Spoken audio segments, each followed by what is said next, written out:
ലോകകപ്പിന് മുന്നോടിയായി Iran football ടീമിന് മുന്നിൽ നിബന്ധനകൾ വെച്ച് US.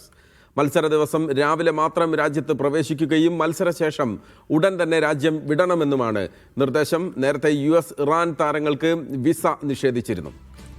ഹരി ഗോവിന്ദ് ചേരുകയാണ് വിവരങ്ങളുമായി. ഹരി, അവിടെ അമേരിക്കയിൽ ക്യാമ്പ് പറ്റില്ല എന്നുള്ളത് കൊണ്ട് തന്നെ ഫിഫയോട് ആവശ്യപ്പെട്ട് ഇറാൻ ക്യാമ്പ് നേരത്തെ അവിടെ നിന്ന് മാറ്റിയിരുന്നു. ഇപ്പോൾ മത്സര ദിവസം മാത്രം അമേരിക്കയിലെത്തുക, അത് കഴിഞ്ഞാൽ ഉടനെ തിരികെ പോകുക എന്നുള്ളത് പ്രായോഗികമായി നമുക്കറിയാവുന്നതാണ്, സാധ്യമല്ല. അതുണ്ടാക്കാൻ പോകുന്ന പ്രയാസം താരങ്ങളെ സംബന്ധിച്ചിടത്തോളം അവർക്ക് മത്സരത്തിൽ തന്നെ അത് വലിയ തിരിച്ചടി ഉണ്ടാകാനുള്ള സാധ്യതയുണ്ട്.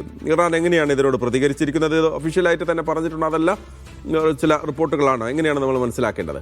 മഹേഷ്, ഇത് റിപ്പോർട്ടുകൾ മാത്രമാണ്. നമുക്കറിയാം ഇറാൻ US യുദ്ധം നിലനിൽക്കുന്ന സാഹചര്യത്തിലാണ് ഇപ്പോൾ അമേരിക്കയിലേക്ക് ഈ ലോകകപ്പ് എത്തുന്നത്. ആ ഒരു സാഹചര്യത്തിൽ ഇറാൻ ഈ ലോകകപ്പിന് യോഗ്യത നേടുമ്പോൾ തന്നെ വലിയ ആശങ്ക ഉണ്ടായിരുന്നു ഇറാന്റെ ഇതിലൊരു പ്രാതിനിധ്യം എങ്ങനെയായിരിക്കും എന്നുള്ളതൊക്കെ സംബന്ധിച്ച്. ആ ഒരു സാഹചര്യത്തിൽ ഇപ്പോൾ ലോകകപ്പ് തുടങ്ങാൻ 4 ദിവസം മാത്രം ശേഷിക്കുകയാണ് US ഇറാന് മുന്നിൽ ഇത്തരത്തിലൊരു ഉപാധി വെച്ചിരിക്കുന്നത്. അതായത് മത്സരത്തിന്റെ അന്ന് രാവിലെ മാത്രം രാജ്യത്ത് പ്രവേശിക്കുകയും മത്സരത്തിന് ശേഷം ഉടൻ തന്നെ രാജ്യം വിടണമെന്നുമാണ് US ഇപ്പോൾ ഇറാന് മുന്നിലേക്ക് വെച്ചിരിക്കുന്ന ഉപാധി എന്ന് പറയുന്നത്. മഹേഷ് നേരത്തെ സൂചിപ്പിച്ചതുപോലെ ഇത് എത്രമാത്രം പ്രായോഗികമാണ് എന്ന് നമുക്ക് പറയാൻ കഴിയില്ല. കാരണം ഒരു ഫുട്ബോൾ മത്സരമാണ്. അതുകൊണ്ട് തന്നെ ആ മത്സരത്തിന്റെ അന്ന് രാവിലെ രാജ്യത്തെത്തുക, അല്ലെങ്കിൽ ആ മത്സരം കഴിഞ്ഞ് ഉടൻ തന്നെ രാജ്യം വിടുക എന്ന് പറയുമ്പോൾ ആ ടീമിനും അല്ലെങ്കിൽ താരങ്ങൾക്കും എത്രത്തോളം പ്രതിസന്ധി അത് ഉണ്ടാക്കും എന്നുള്ളത് നമുക്ക് ഊഹിക്കാവുന്നതേ ഉള്ളൂ. അതുകൊണ്ട് തന്നെ ഈ ഒരു ഉപാധിയെ എങ്ങനെ ഇറാൻ നേരിടുമെന്നുള്ളതിൽ നമുക്ക് ഇപ്പോഴും വ്യക്തതയില്ല. മിററാണ് നിലവിൽ ഇപ്പോൾ ഈ വാർത്ത റിപ്പോർട്ട് ചെയ്തിരിക്കുന്നത്. നേരത്തെ നമുക്കറിയാം ഇറാൻ താരങ്ങൾക്ക് US വിസ നിഷേധിച്ചിരുന്നു. കഴിഞ്ഞ ദിവസമാണ് താരങ്ങൾക്ക് വിസ അനുവദിച്ച് നൽകുന്നത്. താരങ്ങൾക്കും ചുരുക്കം ചില സ്റ്റാഫുകൾക്കും മാത്രമാണ്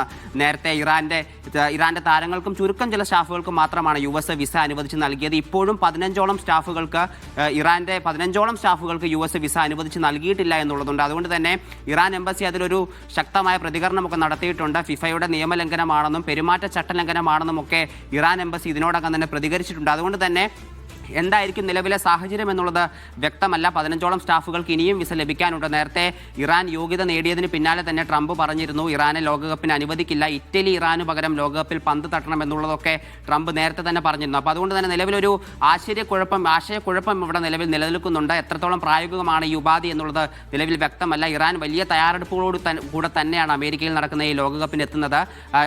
ആദ്യ മത്സരം ജൂൺ 16-ാം തീയതിയാണ് ഇറാന്റെ ആദ്യ മത്സരം. അതിൽ ന്യൂസിലൻഡ് ആണ് ഇറാന്റെ എതിരാളികൾ. അതിനുശേഷം ജൂൺ 22-ന് നടക്കുന്ന മത്സരത്തിൽ ബെൽജിയത്തിനാണ് ഇറാൻ നേരിടുന്നത്. അതിനുശേഷം 27 നടക്കുന്ന മത്സരത്തിൽ ഈജിപ്താണ് ഇറാന്റെ എതിരാളികൾ. അതുകൊണ്ട് തന്നെ വലിയ തയ്യാറെടുപ്പുകൾ നടത്തി ഈ സന്നാഹ മത്സരത്തിൽ ഉൾപ്പെടെ 4 മത്സരങ്ങൾ കളിച്ചതിൽ 3 ജയിച്ച് കോസ്റ്ററിക്കയും അതോടൊപ്പം തന്നെ എനിക്ക് തോന്നുന്നു ഗാംബിയയും ഒക്കെ തോൽപ്പിച്ചുകൊണ്ട് തന്നെയാണ് ഇറാൻ ഈ ലോകകപ്പിന് എത്തുന്നത്. നൈജീരിയയോട് മാത്രമാണ് ഇറാൻ തോറ്റിട്ടുള്ളത്. അതുകൊണ്ട് തന്നെ വലിയ പ്രതീക്ഷയിലാണ്. ആ ഒരു സാഹചര്യത്തിൽ പ്രതീക്ഷകളോടെ ഇറാൻ ടീം എത്തുകയാണ്. പക്ഷേ ഇറാൻ ടീമിന് മുന്നിൽ നിബന്ധനകൾ വെക്കുകയാണ്.